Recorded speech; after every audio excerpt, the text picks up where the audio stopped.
Everyone देखिए, अब next topic करते हैं टाइप्स ऑफ मोशन। देखो 3 टाइप्स के मोशन है हमारे पास, एक ट्रांसलेशनल मोशन, रोटेशनल मोशन और रोलिंग मोशन। ठीक है, इससे पहले हम बात करते हैं रिजिड बॉडी की। रिजिड बॉडी क्या होती है? देखो आपको पता है इस चैप्टर का नाम क्या है? System of particles and rotational motion. System of particles के बारे में मैंने आपको बता दिया था। सिस्टम ऑफ पार्टिकल्स को हम क्या बोलते हैं? एक बॉडी। क्या बोलते हैं? बॉडी। क्लियर? हम शॉर्ट में क्या बोलते हैं? सिस्टम ऑफ पार्टिकल्स को बॉडी बोल देते हैं। देखो एक तो एक सिंगल पार्टिकल की बात हो रही है। जब हम कहते हैं सिस्टम ऑफ पार्टिकल्स तो एक पूरी बॉडी की बात हो रही है। मान लो ये कोई बॉडी है, इसमें कई सारे पार्टिकल्स है ना, तो ये हो गया सिस्टम ऑफ पार्टिकल्स। और बॉडी हम बोलते हैं तो नाम ही क्या होता है? वो सिस्टम ऑफ पार्टिकल्स है। क्लियर है? अब रिजिड बॉडी क्या होती है? रिजिड बॉडी क्या होती है कि जो ये पार्टिकल्स हैं, ठीक है, इनका जो डिस्टेंस है आपस में वो फिक्स रहे। समझ लो, चेंज ना हो, चाहे कोई एक्सटर्नल फोर्स भी अप्लाई करें हम तब भी ये चेंज ना हो, that is a rigid body. तो ये चीज लिख रखी है, a body is said to be rigid if it does not undergo any change in its size and shape. तो ऑब्वियस सी बात है, साइज और शेप चेंज कब नहीं होगा? जब ये जो पार्टिकल्स हैं अपना डिस्टेंस चेंज ना करें। ये फिक्स रहता है डिस्टेंस, जो भी ये पार्टिकल्स हैं एक दूसरे से, इनका डिस्टेंस फिक्स है। तो ये क्या है? एक रिजिड बॉडी है, यानी कि रिजिड सिस्टम ऑफ पार्टिकल्स। क्योंकि सिस्टम ऑफ पार्टिकल्स को ही हमने क्या बोला? बॉडी है। क्लियर है इतनी बात? अब देखो, अब क्लियर होगी आपको कहानी यहां पर सारी। कहता है टाइप्स ऑफ मोशन में 3 टाइप के मोशन है। ट्रांसलेशनल मोशन, देखो एक आपको पता है, एक होता है लीनियर मोशन। देखो यहां 3 मोशन क्यों हमने बात करी है? क्योंकि हम किसी बॉडी की बात कर रहे हैं, ठीक है ना, किसी पार्टिकल की बात नहीं कर रहे, हम सिस्टम ऑफ पार्टिकल्स की बात कर रहे हैं, यानी कि बॉडी की बात कर रहे हैं। तो 3 मोशन है हमारे पास। नहीं तो हमें तो पता है लीनियर मोशन भी तो होता है एक, लेकिन लीनियर मोशन हम किसकी बात करते थे? जो स्ट्रेट लाइन में मूव करता है लेकिन एक सिंगल पार्टिकल मूव करता है। क्लियर है इतनी बात या नहीं? बताओ। लीनियर मोशन होता है स्ट्रेट लाइन में लेकिन एक सिंगल पार्टिकल की बात होती है। जब हम ट्रांसलेशनल मोशन की बात करते हैं तो उसमें क्या है? एक पूरी बॉडी मूव करती है स्ट्रेट लाइन में, यानी कि सिस्टम ऑफ पार्टिकल्स मूव करते हैं स्ट्रेट लाइन में। जैसे ये मान लो ये कोई बॉडी है, इसमें कई सारे पार्टिकल्स हैं, ठीक है, ये मूव कर रहे हैं कैसे? स्ट्रेट लाइन में। ठीक है, स्ट्रेट लाइन में तो लीनियर में भी है, ट्रांसलेशनल में भी है, लेकिन डिफरेंस क्या है? लीनियर में एक सिंगल पार्टिकल जाता है और जो ट्रांसलेशनल होता है उसमें क्या होता है हमारे पास? ट्रांसलेशनल में क्या होता है हमारे पास? सभी के सभी पार्टिकल्स मूव करते हैं, ठीक है, स्ट्रेट लाइन में। और इसका मतलब ये क्या है? ये सारे पार्टिकल्स जो मूव करते हैं इनकी वेलोसिटी क्या रहती है? सेम रहती है। अगर मान लो यहाँ ये 5 मीटर पर सेकंड की स्पीड से मूव कर रहा है तो ऑब्वियस सी बात है सभी पार्टिकल्स 5 मीटर पर सेकंड की स्पीड से मूव कर रहे हैं। क्लियर है? और ये सब कैसे चलते हैं? पैरेलल। ये जो पार्टिकल्स हैं, अब देखो जैसे मान लो ये 2 पार्टिकल्स की बात करें हम अगर सिंपल, ठीक है, तो ये 2 पार्टिकल यहाँ भी ये वाले सेम है, ठीक है, तो देखो कैसे चल रहे हैं, एक दूसरे के पैरेलल चलते हैं। तो ये कहानी भी आपको क्लियर कट रहनी चाहिए। तो ट्रांसलेशनल मोशन में सिंपल बात क्या है कि पूरी की पूरी बॉडी मूव करती है। जैसे मान लो ये है, ये एक पूरी बॉडी है, ये मूव कर रही है इस तरीके से स्ट्रेट लाइन में, that is a translational motion. ठीक है, क्योंकि इसमें जितने भी पार्टिकल्स हैं इसके वो क्या कर रहे हैं? मूव कर रहे हैं पैरेलली, और सेम इनकी जो है वेलोसिटी होती है। और ये कौन सी वेलोसिटी होती है? जो स्ट्रेट लाइन में चलते हैं, जो हम बोलते हैं क्या होती है? लीनियर वेलोसिटी होती है। तो यही बातें हमने यहाँ पर लिख रखी हैं। The motion in which body move on a straight line, एक स्ट्रेट लाइन के ऊपर चलती है मतलब body, and the all particles move parallel to each other. जितने भी पार्टिकल्स हैं बॉडी के वो सब क्या करते हैं? Move parallel to each other. यहाँ मैं लिख सकता हूँ all the particles of body moves parallel to each other and all have same linear velocity. सभी पार्टिकल्स की वेलोसिटी क्या रहती है? सेम रहती है। क्लियर है? अब बात करते हैं रोटेशनल मोशन की। अब अगर हम रोटेशनल मोशन की बात करें, देखो आपने एक सर्कुलर मोशन भी पढ़ा था। सर्कुलर मोशन के अंदर क्या था? हम सिंगल पार्टिकल की बात करते थे कि एक सिंगल पार्टिकल है वो सर्कल में मूव कर रहा है, that is a circular motion. तो रोटेशनल मोशन क्या है?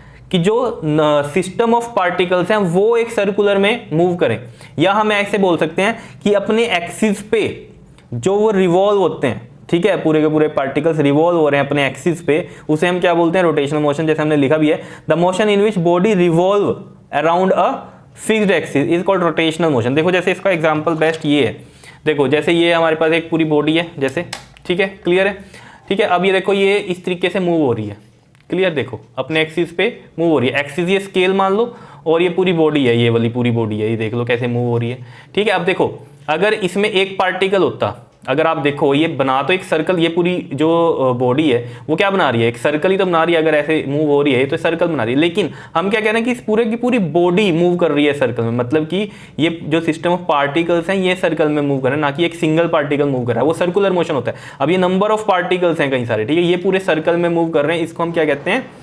बताओ जल्दी से। Rotational motion. या हम कहें अपने एक्सिस पे पूरी बॉडी, एक एक्सिस ये हो गया और इस पे क्या कर रही है? ये रिवॉल्व हो रही है, तो यानी कि इसको भी हम क्या कह रहे हैं, रोटेशनल मोशन। आपको समझने का तरीका है कि सर्कुलर मोशन वाले कंसेप्ट से समझना तो सिंगल पार्टिकल सर्कल में मूव करता है, और अगर सिस्टम ऑफ पार्टिकल्स मूव करें सर्कल में, अब देखो ना जैसे सिस्टम ऑफ पार्टिकल्स कैसे, जैसे मान लो एक पार्टिकल यहाँ है एक यहाँ है इसका, ठीक है, इस तरीके से समझ लो, दो पार्टिकल का एग्जाम्पल लेके चल रहा हूँ, ठीक है। अब ये दो पार्टिकल देख लो ऐसे चल रहे हैं, ऐसे मूव हो रहे हैं, दो पार्टिकल एक यहाँ ये मूव हो रहे हैं, तो एक सर्कल नहीं बना रहे क्या, बताओ, बना रहे हैं ना। तो ऐसे ये सिस्टम ऑफ पार्टिकल्स हैं सारे के सारे जो कि एक सर्कल में घूम रहे हैं, या हम कहें कि पूरी की पूरी बॉडी अपनी एक्सिस पे रोटेट हो रही है, इसको हम क्या कहेंगे, रोटेशनल मोशन कहेंगे। जैसे आप फैंस के जो फैन होता है उसके अगर आप पंख देखें, ठीक है ना, तो वो कैसे घूमते हैं, ऐसे तो घूमते हैं। एक्सिस क्या हो गया, फैन की वो रोड, और उसके चारों तरफ कौन घूम रहे हैं, जैसे मान लो ये फैन की रोड हो गई, ये उसके पंख हो गए, तो ऐसे तो घूमता है फैन। तो उसमें अगर आप देखो उसके फैन के जो पंख होते हैं उसमें अगर आप देखो, ये यहाँ पर पूरी बॉडी है और यहाँ पर क्या है, नंबर ऑफ पार्टिकल्स हैं, वो क्या कर रहे हैं देख लो, एक सर्कल बना रहे हैं। अगर हम देखें एक सर्कल इस तरीके से, ये सर्कल में ही घूम रहे हैं लेकिन बहुत सारे पार्टिकल्स हैं। क्लियर है। अब देखो इसमें कहानी क्या है मेन, कि इसमें जैसे मैं मान लो यहाँ पर बनाऊँ कि ये फ़ैन का ही एग्जाम्पल ले लेते हैं हम एक, ठीक है, इस तरीके से, ठीक। अब इसमें क्या है, नंबर ऑफ पार्टिकल्स है ना, यहाँ भी नंबर ऑफ पार्टिकल्स हैं, यहाँ भी नंबर ऑफ पार्टिकल्स हैं, इस तरीके से है, ठीक है। अब इसमें कहानी क्या है मेन, कि इसमें जो ये पार्टिकल्स हैं इनकी एंगुलर जो वेलोसिटी रहती है वो तो सेम रहती है। एंगुलर वेलोसिटी क्या होती है, ओमेगा इज इक्वल टू होता है थीटा बाई टी, यानी कि कितना एंगल चले कितने टाइम में, ठीक है, या एक सेकंड में जितना एंगल चले, तो वो सब पार्टिकल्स का सेम रहता है इसके अंदर, एंगुलर वेलोसिटी ये होती है। क्लियर। जैसे मान लो ये पार्टिकल है और एक ये पार्टिकल है, ठीक है, क्लियर, इस तरीके से है, ठीक है, ये पार्टिकल और एक ये पार्टिकल। अब ये घूम के फैन क्या होगा, यहाँ पर आ गया, मान लो ये इस तरीके से, ये वाला मतलब इसका फैन का पंख यहाँ आ गया घूम के, ये वाला पार्टिकल और ये पार्टिकल यहाँ है, ठीक है। अब देखो जितना ये पार्टिकल इधर एंगल बनाया इसने, उतना ही एंगल इसने बनाया।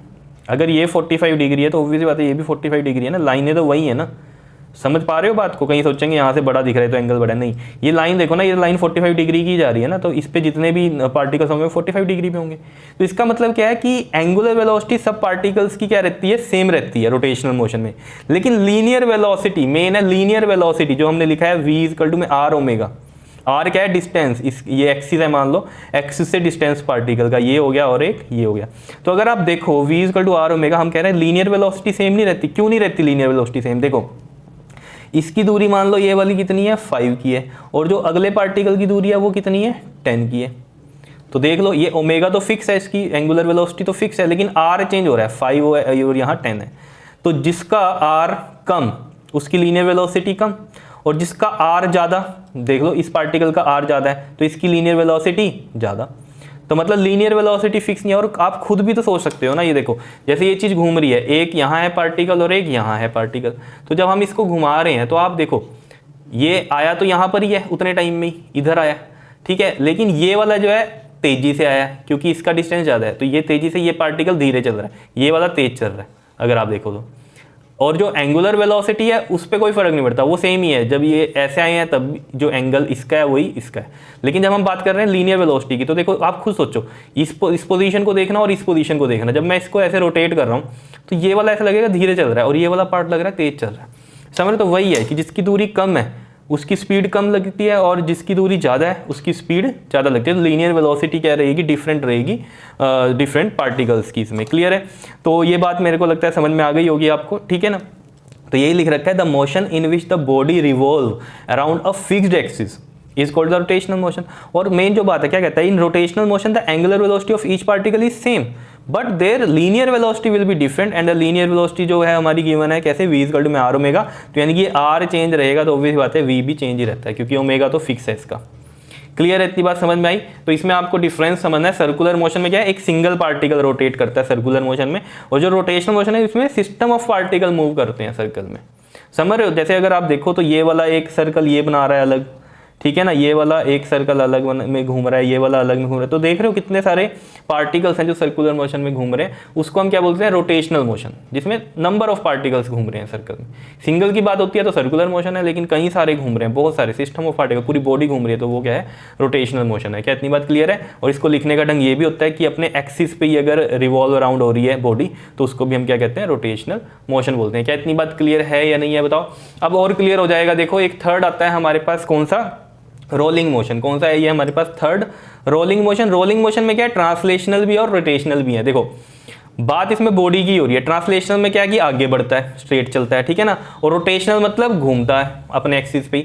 तो यहाँ पर देखो एक टायर का बेस्ट एग्जांपल है, व्हीकल के टायर का एक बेस्ट एग्जांपल है। जैसे मान लो ये ऐसे घूम रहा है, ठीक, ये ए पोजीशन, ये बी पोजीशन, थोड़ी दूरी पे जब यहाँ गया तो ये ए आ गया इधर और बी इधर आ गया, घूम रहा है ना, ये समझ रहे हो बात को या नहीं, ये रोड है इस तरीके से, ये घूम रहा है। तो देखो ये ऐसे घूम भी रहा है, समझ रहे हो, that is a rotational motion, और आगे भी चल रहा है, that is a translational motion. तो दोनों मोशन हो रहे हैं जब टायर घूमता है, तो समझ रहे हो ना, व्हीकल का जब टायर घूमता है यानी कि जब वो आगे चलता है, तो मतलब क्या है वहां पर बताओ। अब ये मत कहते ना साइकिल को स्टैंड पे खड़ा कर दिया और टायर को वहीं घुमाना शुरू कर दिया, दैट इज ओनली, उसको हम क्या बोलेंगे, सिर्फ रोटेशनल मोशन। जब साइकिल चल रही है, ठीक है, यानी कि पहिया घूम रहा है, वो आगे भी चल रहा है, that is a rolling motion, यानी कि घूम भी रहा है और आगे भी बढ़ रहा है। समझ रहे हो इतनी बात या नहीं बताओ।